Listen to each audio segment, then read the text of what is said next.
성내동 같은 구역에서 진행된 현금 청산 사건입니다. 한쪽은 7%, 다른 쪽은 30%가 증액되었습니다. 똑같이 법원에서 지정한 감정평가인데 왜 이런 차이가 생겼을까요? 안녕하세요. 대한변호사협회 등록 재개발 재건축 전문변호사 정정주입니다. 재개발이나 재건축 같은 정비 사업에서 분양 신청을 하지 않으면 조합은 그분들의 부동산을 돈으로 사주게 되는데 이것을 현금 청산이라고 합니다. 이때 현금 청산자 입장에서는 가장 중요한 것은 내 집값을 얼마로 쳐줄 것이냐 하는 감정평가의 문제일 것입니다. 같은 정비 사업 구역 안에서 비슷한 시기에 진행된 두 개의 현금 청산 사건이 있었습니다. 편의상 A사건과 B사건이라고 부르겠습니다. A사건은 감정평가 결과가 아주 이상하게 나왔고 B사건은 비교적 만족스러운 결과가 나왔습니다. 도대체 무슨 차이가 있었을까요? 오늘은 서울 강동구 성내동에서 있었던 한 가로주택 정비 사업 사례를 통해 감정평가가 얼마나 중요하고 또 어떠한 함정이 있을지 설명해 드리도록 하겠습니다. 먼저 문제가 된 A 사건부터 살펴보겠습니다. 현금 청산 가격을 정하기 위해 법원이 감정인을 지정했는데 이 감정인은 시세를 평가하면서 정상적이지 않는 거래를 비교 사례로 선정하였습니다. 바로 조합 대의원이었던 이 씨의 거래 사례였는데 이 거래 사례는 여러 면에서 정상적이지가 않았습니다. 먼저 거래 당사자가 특수했습니다. 이 씨는 조합의 대의원을 지녔던 사람이고 이미 분양 신청을 마쳐서 새 아파트의 입주권까지 확보한 상태였습니다. 가장 큰 문제는 거래 가격이 너무 낮았다는 것입니다. 보통 재개발 구역에서 입주권이 확보된 부동산은 상당한 웃돈, 즉 프리미엄이 붙어서 거래되는 것이 상식입니다. 그런데 이 씨는 자신의 부동산을 종전자산평가액, 즉 사업전 자산 가치에서 고작 4% 오른 가격에 팔았습니다. 당시 토지 단가로 환산하면 평당 약 2,663만원 수준으로 개발 이익이 전혀 반영되지 않는 사실상 염가 처분이라고 볼 수 있었습니다.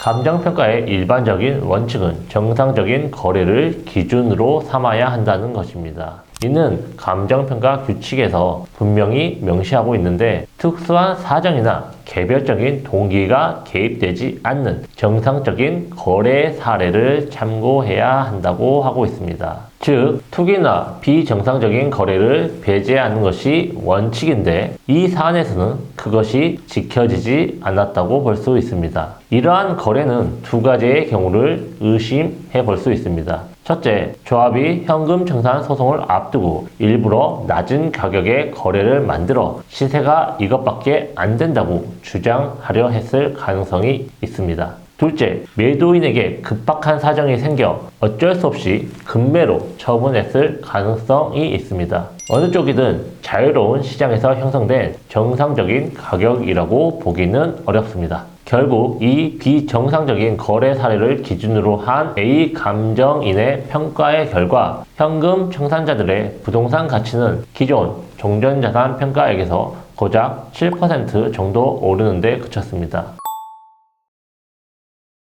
정말 당혹스러운 것은 같은 조합에서 사업 초기에 조합 설립에 동의하지 않아 매도 청구 소송을 진행했던 분들은 종전자산 평가액보다 무려 30%에서 50%나 높은 금액으로 보상을 받았다는 점입니다. 시간이 더 흐르고 부동산 가격은 떨어지지도 않았고 같은 지역의 토지를 갖고 있었음에도 불구하고 분양 신청 이후에 현금 청산을 신청한 사람들은 초기부터 반대했던 사람보다 훨씬 적은 돈을 받아야 되는 기형적인 상황이 발생한 것입니다. 저희는 즉시 법원에 이 감정평가의 문제점을 지적하는 의견서를 제출했는데요. 핵심은 이러합니다. 먼저 비정상적인 거래 사례를 빼달라는 주장을 펼쳤습니다. 분양 신청 이후에 시세보다 현저히 낮게 거래되는 사례는 비교 사례에서 제외되거나 그 이유를 따져서 가격을 보정해야 한다는 주장을 강력하게 했습니다.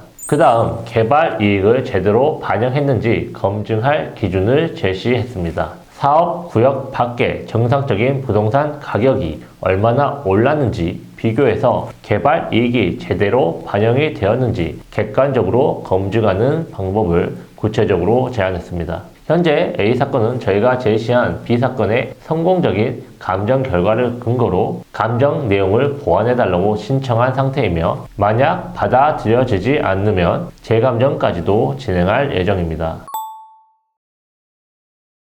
그렇다면 좋은 결과가 나온 B사건은 어땠을까요? B사건에서는 A사건의 교훈을 바탕으로 감정평가가 시작되기 전부터 철저한 준비를 마쳤습니다. 저희가 먼저 감정인에게 의견서를 제출해 문제의 소지가 있는 거래 사례를 미리 짚어주었습니다. 그 결과 저희의 가이드라인을 받은 B사건의 감정인은 합리적인 평가를 내려주게 되었는데요.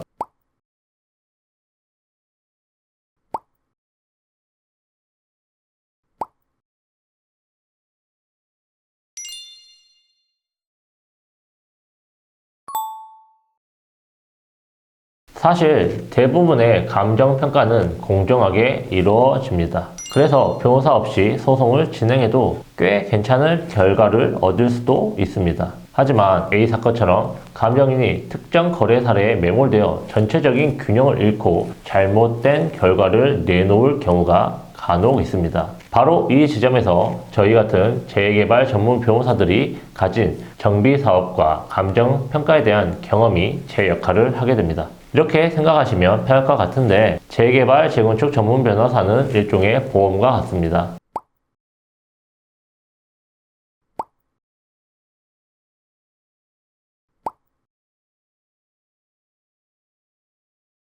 방금 설명드린 성내동의 A사건과 B사건의 차이는 결국 전문 변호사의 적극적인 개입이 있었는가의 차이였음을 명확히 보여준 사례라고 할 수 있습니다.